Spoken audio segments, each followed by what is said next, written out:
ये जीवन में जो दुख मिलता है ये कौन देता है? अरे कहना क्या चाहते हो? ये हमारे अपने कर्म हमें दुख देते हैं। करेंगे वैसा फल भोगेंगे, और दोष भगवान को देंगे कि भगवान ने हमें दुख दिया। भगवान किसी को दुख नहीं देते। सुनो, भगवान किसी को दुख नहीं देते। फिर दुख कौन देता है? राम न मारे काहू को, पापी नहीं आराम, आप ही से मर जाते हैं कर कर खोटे काम। भगवान किसी को दुख नहीं देते। चैतन्य महाप्रभु, गौरांग महाप्रभु की एक छोटी सी कथा आप लोग जानते होंगे। उनकी बचपन की एक कथा है, श्री गौरांग महाप्रभु की कथा। जब वो हरि नाम संकीर्तन करते थे ना, जहां जाते हरि बोल कृष्ण कृष्ण का जाप करते, हरे कृष्ण कृष्ण कृष्ण हरे हरे राम जाप करते। जहां जाते वहां जाप करते, कीर्तन करते। एक कुत्ता था, कुत्ता। वो कुत्ता ना गौरांग महाप्रभु को, श्री चैतन्य महाप्रभु को दूर से देखा करता था रोज। और जब चैतन्य महाप्रभु वहां से आगे बढ़ जाए ना, तो जहां स्वामी महाप्रभु खड़े होकर नृत्य करते थे, कीर्तन करते थे, उस चरणों की धूल पर जाकर कुत्ता लौटता था, लौट जाया करता था। महाप्रभु की चरण धूली पर लौट जाया करता था। एक दिन महाप्रभु की नजर पड़ गई, और महाप्रभु की नजर पड़ गई तो महाप्रभु ने उस कुत्ते को बुलाया, ए गंगादास। यहां नाम रख दिया गंगादास।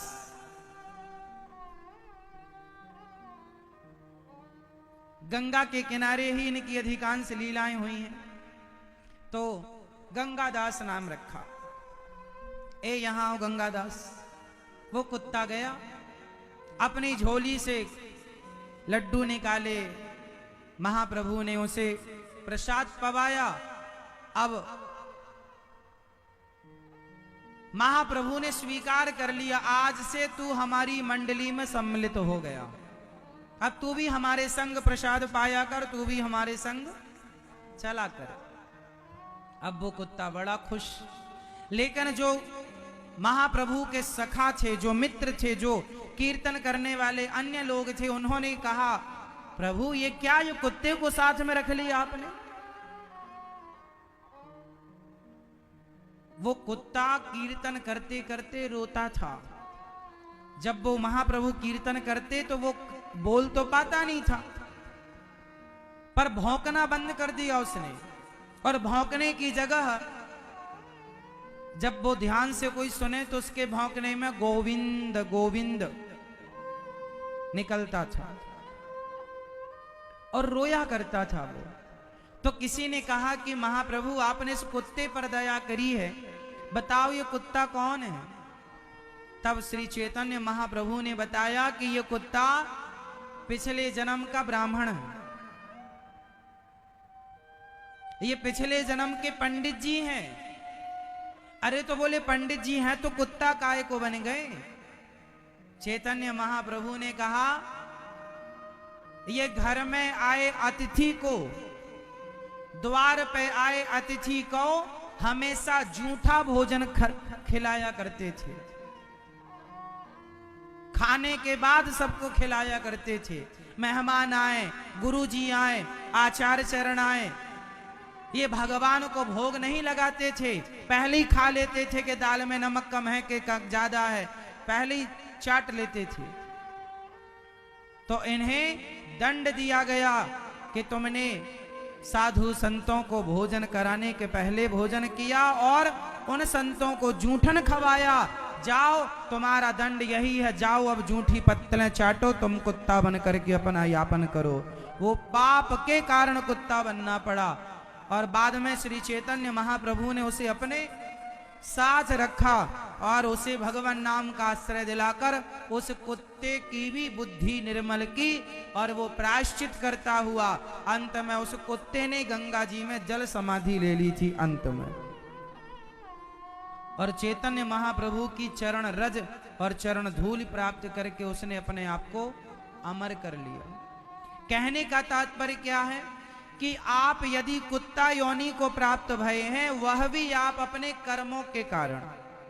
भगवान दोषी नहीं है, भगवान किसी को दुख देते ही नहीं। कोउ न काहू को सुख दुख कर दाता, निज कृत कर्म भोग सब भ्राता। कोई किसी को सुख दुख नहीं देता, प्रत्येक प्राणी अपने कर्मों का दंड भोगता। हाँ या ना? कैसे? आपने किसी के साथ बुरा किया था किसी जन्म में, तो आपके साथ भी वो इस जन्म में बुरा कर रहा है या कर रही है? आपकी पत्नी, अच्छा मैया बताओ, आपका पति अच्छा है कि बुरा है? अच्छा है, मारता तो नहीं है, परेशान तो नहीं करता। यदि किसी का पति परेशान करता है तो कोई स्त्री कहे कि महाराज मेरा पति तो बहुत परेशान करता है, क्या करूं मैं? जरूर तुमने किसी जन्म में कोई पाप किया होगा, जिस पाप के कारण तुम्हें ऐसा पति मिला है जो वो पति किसी जन्म का हिसाब बाकी था इस जन्म में पूरा कर रहा। आपको जरा सा भी दुख मिल जाए तो समझ लेना कि यह हमारे किसी जन्म के पापों का दंड है, और जीवन में सुख मिले तो समझ लो ये हमारे पुण्यों का उदय है। पुण्यों के बल पर सुख मिलता है और पाप के बल पर दुख मिलता है। इसलिए आप यदि दुखी हैं तो वह आपके ही कर्मों का दंड है। किसी का बेटा नालायक, किसी की पत्नी नालायक, किसी का पति नालायक, तो ये तुम्हारे किसी जन्म के पापों का दंड है।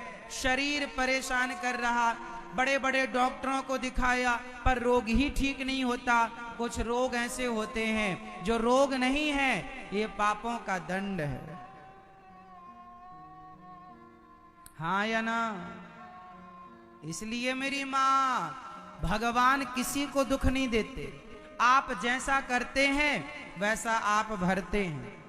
आपने अच्छा किया तो आपके साथ अच्छा होगा, आपने बुरा किया।